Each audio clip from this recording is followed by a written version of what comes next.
आकाश सारस्वत जी से मैं निवेदन करता हूँ कि हमारी आज यह भक्तिपूर्ण गीत धारा और भजन संध्या में आपका स्वागत है जन्माष्टमी की पूर्व संध्या पर।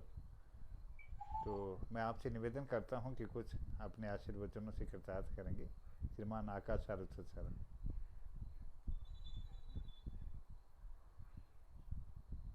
आकाश सारस्वत सर। धन्यवाद जी जी जोशी जी, जी। स्वागत सर, प्रणाम। अ, भारतीय संस्कृति और भारतवर्ष के महापर्व पर नमस्कार जी।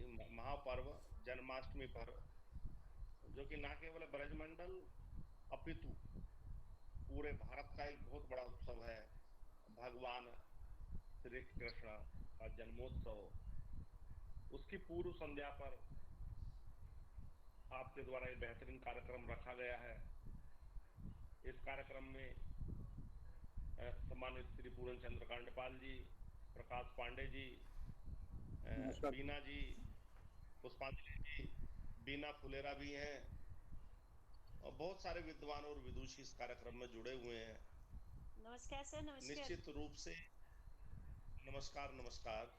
सर, आपको मैं बीना तीसरे जी, या चौथे मंच में देख रही हूँ। पूरे दिन भर आपकी इतनी ऊर्जा को नमन करती हूँ कि आप हमारे ऊर्जा स्रोत में लगातार देख रही हूँ, लगातार दिन भर सुनने में हूँ आज आपको। और ऐसा लग रहा है कि आप हमको मतलब घर में नहीं रहने दें, हमको आप एजुकेशन में आगे ले जाके रहेंगे बस। बहुत बहुत नमस्कार, आपको प्रणाम सर। नमस्कार नमस्कार। बीना, ये तो आपका प्रेम भाव है। बहरहाल ये मेरी 5वीं आज वेबिनार है। जी, 3 तो मैंने आपके साथ, तो 3 में तो मैं भी इस जुड़ी हूँ आपके साथ। अच्छा अच्छा, एक 12 बजे, एक 2 बजे, एक 4 बजे, एक 5 बजे, और एक 7 बजे की दूसरी है। मैं तो गिनती भी भूल जाता हूँ है कितनी वेबिनार। बहरहाल जितनी भी हैं, देश को समाज को जो मतलब कुछ दे सूर्य पाए अस्त हो रहा है इस सर, महायज्ञ सूर्य में, ढक जा छोटी रहा है, मोटा लेकिन हमारे होती सर रहती है। नहीं थक।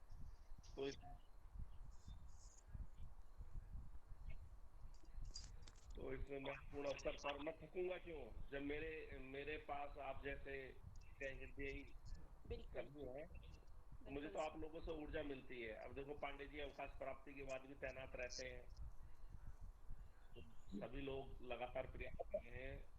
मैं तो और आप लोगों से भगवान श्री कृष्ण का बड़ा बेहतरीन अभी भजन पुष्पांजलि जी ने सुनाया। इतना बेहतरीन भजन था कि एक बार तो उनका नेटवर्क भी मदहोश हो गया। वो नेटवर्क ही भाग गया। मतलब इतना वो तल्लीन हो गया भजन सुनने में। वास्तव में भाव के साथ में सुंदर वाणी से जब ईश्वर की कृपा होती है और हम ईश्वर के करीब होते हैं और आध्यात्मिकता का पुट हमारे अंदर होता है, तभी इस तरह के भजन बाहर आते हैं। और ये दिमागी भजन नहीं होते, इनमें दिमाग का इस्तेमाल नहीं होता है, इनमें दिल का इस्तेमाल होता है। निश्चित रूप से दिल से किया गया कार्य बहुत ही शानदार होता है। आज बड़ा महत्वपूर्ण दिवस है। यदि हम देश के संदर्भ में करें तो श्री कृष्ण जन्मोत्सव की पूर्व संध्या है। यदि भारत के दूसरे संदर्भ में करें तो हॉकी के जादूगर मेजर ध्यानचंद को भी याद करने का दिन है। आज राष्ट्रीय खेल दिवस है।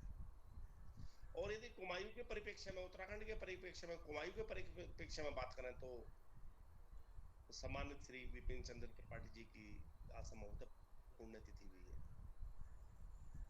क्योंकि उनके 2 कार्यक्रमों में जुड़ा, जिसमें एक में प्रोफेसर शेखर पाठक और थ्रीस कपूर, और एक हेमवती नंदन चिकित्सा विश्वविद्यालय के कुलपति सम्मानित श्री पांडे जी जुड़े हुए थे द्वाराहाट के। और द्वाराहाट के काफी लोग जुड़े हुए, तो उसको भी दिन याद करने का दिन है। क्योंकि कुमायूं के बहुत बड़े समाजवादी चिंतक रहे हैं स्वर्गीय पंडित विपिन चंद्र त्रिपाठी जी, जो इस कलिकाल में मात्र 60 वर्ष से भी कम आयु में हमारे क्लास को तो प्रस्थान, 59 साल की उम्र में प्रस्थान कर गए वो। लेकिन निश्चित रूप से उनके विचार भी प्रासंगिक है। देव उत्तराखंड के परिप्रेक्ष्य में बात करें तो गिरीश तिवारी गिरदा, इंद्र मणि बडोनी जी, स्वर्गीय शहीद श्रीदेव सुमन जी,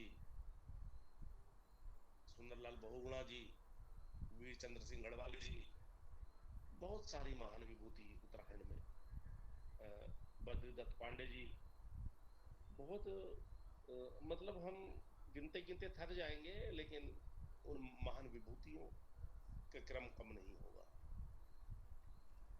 कत्यूर घाटी में जो एक बेहतरीन कार्यक्रम की श्रृंखला श्री मोहन जसू जी द्वारा शुरू की गई है, और मैं तो देखता था कि वहाँ होली पर सारे गीत श्री कृष्ण जी के ही होने वाले हुए, टोटल होली पे जितने भी चलते थे। और कुमायूनी लोक भाषा वहाँ की जरूर है, लेकिन वो सारे ब्रज में होते थे।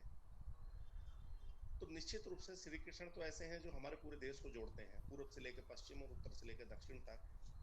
भगवान श्री कृष्ण सारे देश को एक साथ जोड़ते हैं, और निश्चित रूप से जो सांस्कृतिक विविधता होते हुए हमारी एकता है, वो इन्हीं हमारे महामानवों, महापुरुषों, और यदि कहा जाए तो हमारे देवताओं के कारण ही है।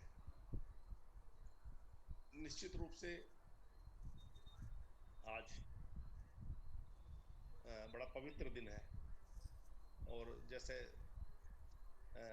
बीना जी ने कहा कि कई में वर्ष आप में सुना है, तो मैं तो समय होता है तो कभी किसी को मना ही नहीं कर पाता हूँ, क्योंकि मेरी प्राथमिकता होती है सबसे पहले बच्चे, फिर शिक्षक, तीसरे नंबर पे समाज सेवक, और साहित्यकार, पत्रकार गण। यदि इन तीन में से कभी मुझे कोई आग्रह करे तो मुझे लगता है कि मेरे मुंह से ना नहीं निकलता, चाहे कम समय हो। मैं कोशिश करता हूँ उनकी सुनने की, दो बातें कहने की। और जोशी जी से तो हमारा बड़ा पुराना प्रेम भाव है, जो कि इस कोरोना काल में फिर दोबारा आभासी माध्यम से इसी पुष्पित व पल्लवित हो रहा है। ये कोरोना काल का एक बढ़िया साइड इफेक्ट भी है। निश्चित रूप से आपके द्वारा ये प्रयास बहुत बेहतरीन है, और बड़े बड़े अच्छे आपने गायकों को जोड़ा है। मैं तो सोच रहा था ये बीना जी बस वही करती हैं, ये पुष्पांजलि जी सिर्फ कविता ही कहती हैं, लेकिन उन्होंने जितना आज बढ़िया भजन सुनाया, वास्तव में ये गॉड गिफ्ट होता है। किसी इसमें व्यक्ति विशेष के कोई महत्व नहीं होता है। जब परम पिता परमात्मा की विशेष कृपा होती है, तभी इस तरह के स्वर गले से निकलते हैं। और निश्चित रूप से मोहन चंद्र जोशी जी भी एक आध भजन बहुत बढ़िया सा सुनाएंगे, क्योंकि इन पर भी ईश्वर की विशेष कृपा है, और सभी यहाँ पर सभी विशेष कृपा वाले हैं।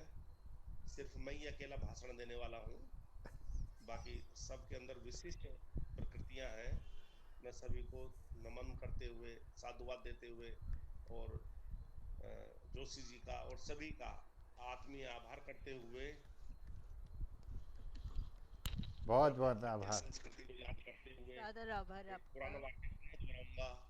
तू तू पूछ अवध से राम कहाँ, वृंदा बोलो घनश्याम कहाँ, ओ मगध कहाँ मेरे अशोक, वह चंद्रगुप्त बलधाम कहाँ, कह दे शंकर से आज करे वो प्रलय।